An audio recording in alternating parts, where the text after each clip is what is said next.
Welcome my dear student. आज हम electricity के विद्युत के मूल धारणा की बात करेंगे चैप्टर की। यह इलेक्ट्रीशियन फर्स्ट ईयर वालों के लिए इम्पोर्टेंट है। तो चलते हैं क्वेश्चन नंबर फर्स्ट पर। कह रहा है बंद परिपथ में विभव और दिष्ट धारा का अनुपात होता है। देखो बंद परिपथ में किसका वोल्टेज और किसका धारा का अनुपात पूछ रहा है ना। तो अगर हम जाने तो B बराबर क्या होता है IR, है ना। तो B अपॉन I का जो रेशियो निकलेगा उसे हम क्या बोलेंगे, रेजिस्टेंस के इक्वल होगा। यानी और ये रेशियो कैसा रहेगा, अपरिवर्तित। ठीक है, ये याद रखना है आपको। और ये कौन सा नियम होता है, ये ओम्स का लॉ होता है, ओम्स लॉ होता है। ठीक है, तो अपरिवर्तित रहता है। B और I का रेशियो कैसा रहता है, अपरिवर्तित, है ना। यानी कांस्टेंट, एक और वर्ड बोल देंगे अपरिवर्तित को, क्या बोलेंगे, कांस्टेंट, यानी सीमित। ठीक है, अब R क्या है, रेजिस्टेंस। रेजिस्टेंस क्या करता है, करंट का विरोध करता है। इसको किस में मीजर करते, ओम में। इसको किस में मीजर करते, वोल्ट में, है ना। और करंट को किस में मीजर करते, एम्पियर में। ये बात पता है आपको, है ना। नेक्स्ट कह रहा है किसी चालक का प्रतिरोध किसके समानुपाती होता है। तो प्रतिरोध के दो फॉर्मूले होते हैं, एक होता है R बराबर B अपॉन I और दूसरा होता है R बराबर रो L अपॉन A। ठीक है, तो R की अगर हम बात करें तो R समानुपाती किसके होता है, लंबाई के, है ना। और R व्युत्क्रमानुपाती यानी इन्वर्सली प्रोपोर्शनल किसके होता है, एरिया के, यानी क्षेत्रफल के। ठीक है, और R समानुपाती किसके होता है, R समानुपाती एक और होता है, R समानुपाती किसके होता है, टेम्परेचर के। ठीक है, कैसे होता है, टेम्परेचर के एक फॉर्मूला होता है बराबर R01 plus alpha T for temperature, और अल्फ़ा क्या है, टेम्परेचर कॉफिशिएंट रेशियो, गुणांक, है ना। टेम्परेचर कॉफिशिएंट है अल्फ़ा। तो RT बराबर क्या होता है हमारा formula, R01 plus alpha T, यानी टेम्परेचर पे भी डिपेंड करता है रेजिस्टेंस हमारा। ठीक है, तो वो कह रहा है समानुपाती नहीं होता। किसके समानुपाती नहीं होता, क्षेत्रफल के नहीं होता। तो D इज राइट। और बाकी सभी के कैसे है, समानुपाती है। लंबाई के भी कैसे है, समानुपाती है ना। और विशिष्ट प्रतिरोध के भी कैसे है, समानुपाती, है ना। अगर हम बात करें ये क्या है, विशिष्ट प्रतिरोध है, इसको किस में मीजर करेंगे, ओम इंटू मीटर या ओम इंटू सेंटीमीटर में। और ये क्या है अपना रेजिस्टेंस, इसको केवल ओम में मीजर करेंगे। T क्या है, टेम्परेचर को, टेम्परेचर किस में मीजर करेंगे, सेल्सियस या केल्विन। ठीक है, और एरिया को किस में मीजर करेंगे, मीटर स्क्वायर या सेंटीमीटर स्क्वायर, ये याद रखना है। नेक्स्ट कह रहा है एक संलग्न फ्यूज में चालक से जुड़ा होना चाहिए। तो फ्यूज हमेशा सीरीज में जोड़ा जाता है, ये याद रखना हमेशा। फ्यूज हमेशा सीरीज में जोड़ा जाता है, और किसके, लाइव वायर के सीरीज में जोड़ा जाता है। लाइव मतलब फेज वायर के सीरीज में जोड़ा जाता है फ्यूज को। ये बहुत पूछा जाता है, किसको, फ्यूज को लाइव वायर या फेज वायर के कैसे, सीरीज में जोड़ा जाता है, सीरीज में। ठीक है, फ्यूज बेसिकली किसका बना होता है, फ्यूज हमारा बना होता है टिन का, है ना। फ्यूज हमारा टिन और लेड, दो धातुओं का बना होता है, टिन और लेड, जिसको हम बोलते हैं टिन और शीशा, दूसरे में शब्दों में बोलें। ये याद रखना है, फ्यूज हमारा बना होता है टिन और शीशा का। अब कौन कौन से फ्यूज, अलग अलग फ्यूज अलग अलग के बने होते हैं। जैसे आप देखते होंगे जो बल्ब का फ्यूज होता है वो बेसिकली टिन और लेड का बना होता है। और जो अपना सॉकेट में लगाया जाता है ना, वहाँ पर हम क्या करेंगे, फ्यूज का बनाया जाता है, चीनी का बना होता है। किसका बना होता है, चीनी, ये याद देना। ठीक है, और कैसे में होता है ये, इस फ्यूज की बात हो रही है चीनी मिट्टी वाले के, इसकी बात नहीं हो रही है जो ये बल्ब में लगा रहता है, ठीक है। तो लाइव वायर या सीढ़ी वायर के किस में, सीढ़ी में लगाते हैं फ्यूज को हमेशा। नेक्स्ट, यदि तार का व्यास आधा हो जाए तो इसकी धारा क्षमता होगी।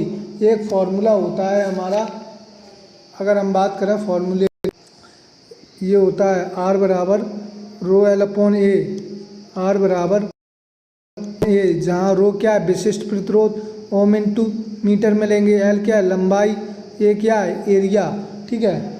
इसी से हम फॉर्मूले से कई निकालते हैं, एक रेस ये भी निकाल लेते हैं यहाँ से, रो एल लंबाई है ना, और एरिया। मान लो कोई वायर है, वायर हमारा कैसा होता है, इस तरह का होता है ना, बेलन टाइप का है ना, और इधर क्या होगा सर्किल होगा, सर्किल होगा तो सर्किल का ये क्षेत्रफल क्या होता है पाई आर स्क्वायर।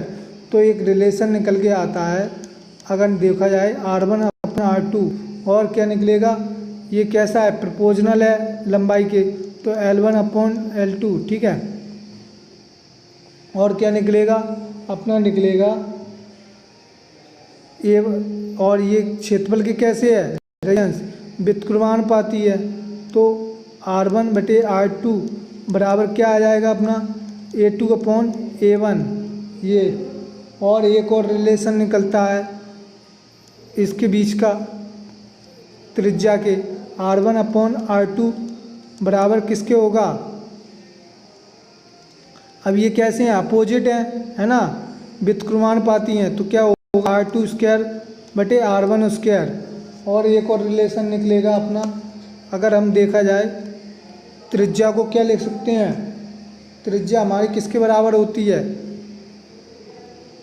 व्यास की दोगुनी त्रिज्या, यानी व्यास की आधी त्रिज्या होती है। तो हम इसे क्या लिख सकते हैं, इसको d2/2 और d1/2 का होल स्क्वायर, यानी व्यास की आधी क्या होती है त्रिज्या।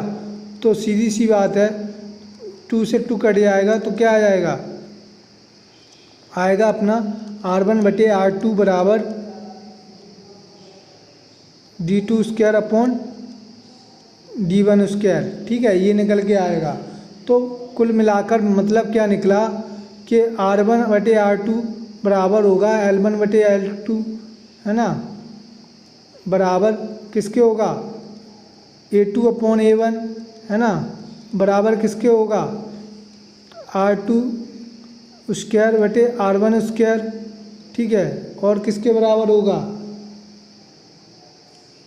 बराबर होगा d2 स्क्वायर बटे d1 स्क्वायर है ना, d2 स्क्वायर बटे d1 स्क्वायर। तो ये चीज़ आपको याद रखना है, ये बहुत इम्पोर्टेंट चीज़ है आपकी, ठीक है, इसको याद रखना है। अब बात करते हैं, वो कह रहा है कि इसकी धारावाहक क्षमता। तो ये देखो, अब धारा और व्यास की बात चल रही है, तो R1 बटे R2 और d2 बटे d1 का स्क्वायर होगा है ना। तो हम इसको क्या ले लेंगे, R1 बटे R2 बराबर क्या होगा अपना d2 स्क्वायर बटे d1 स्क्वायर।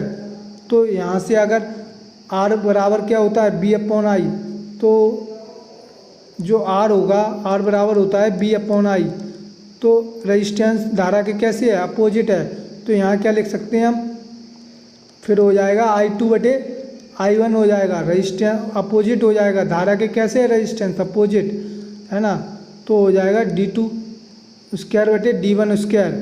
अब यहाँ देखो जो व्यास है वो पहले क्या था d1 था, फिर बाद में क्या हो गया d1/2 यानी आधा हो गया।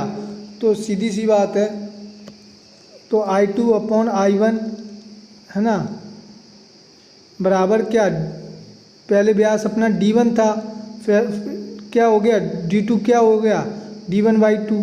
तो यहाँ से निकालो d1/2 का होल स्क्वायर, तो क्या निकलेगा अपना I2 अपॉन I1, यहाँ से d1 स्क्वायर से d1 कट जाएगा, तो इसका कितना आ जाएगा 1/4, जो कि आपका कैसा होगा 1/4 होगा।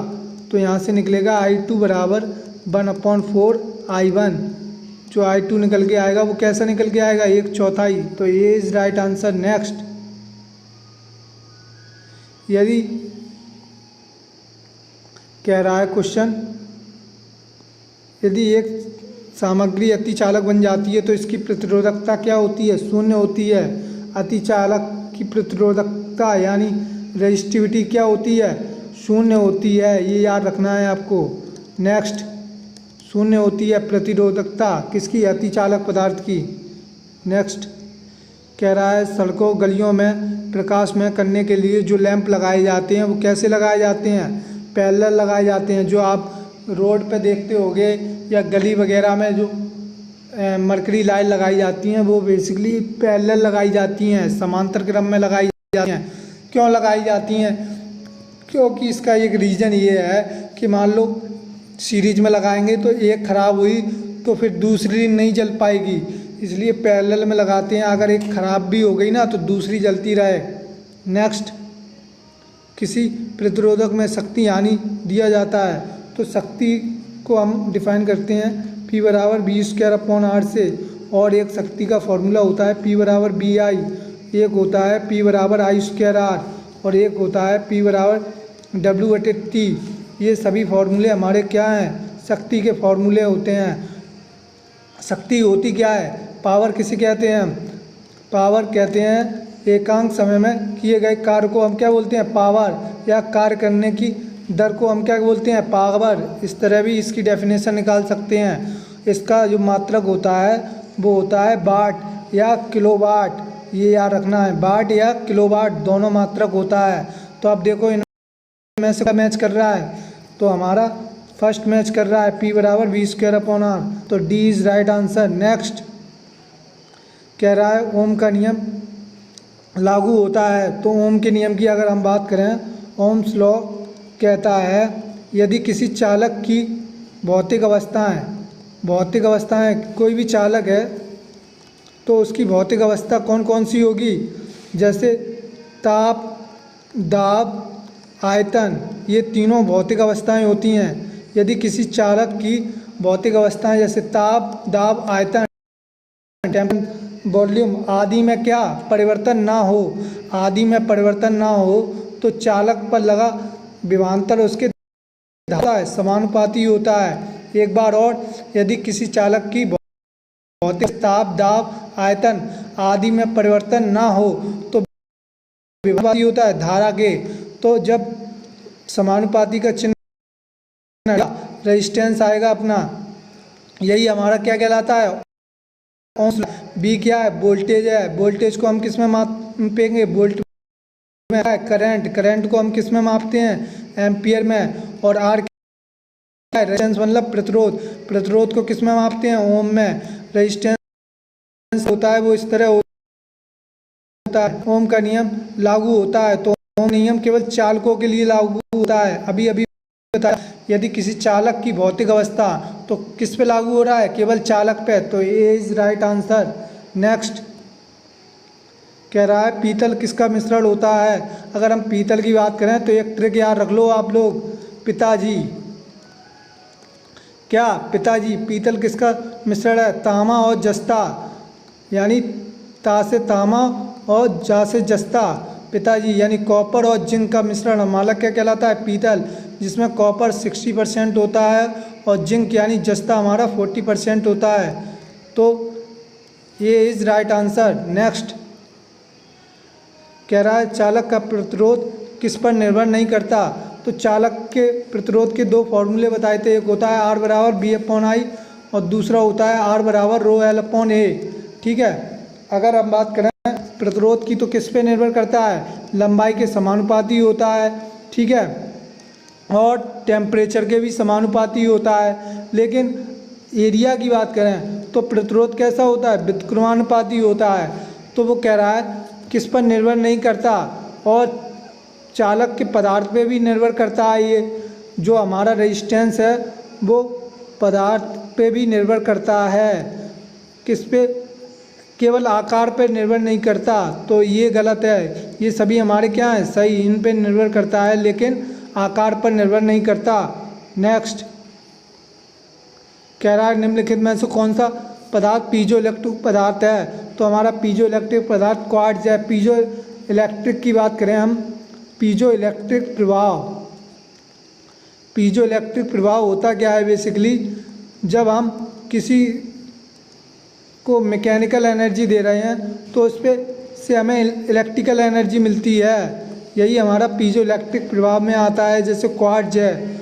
नेक्स्ट, किसकी चालकता उच्चतम होती है, तो हम बात करें चालक पदार्थों की चालकता क्या होती है, उच्चतम होती है।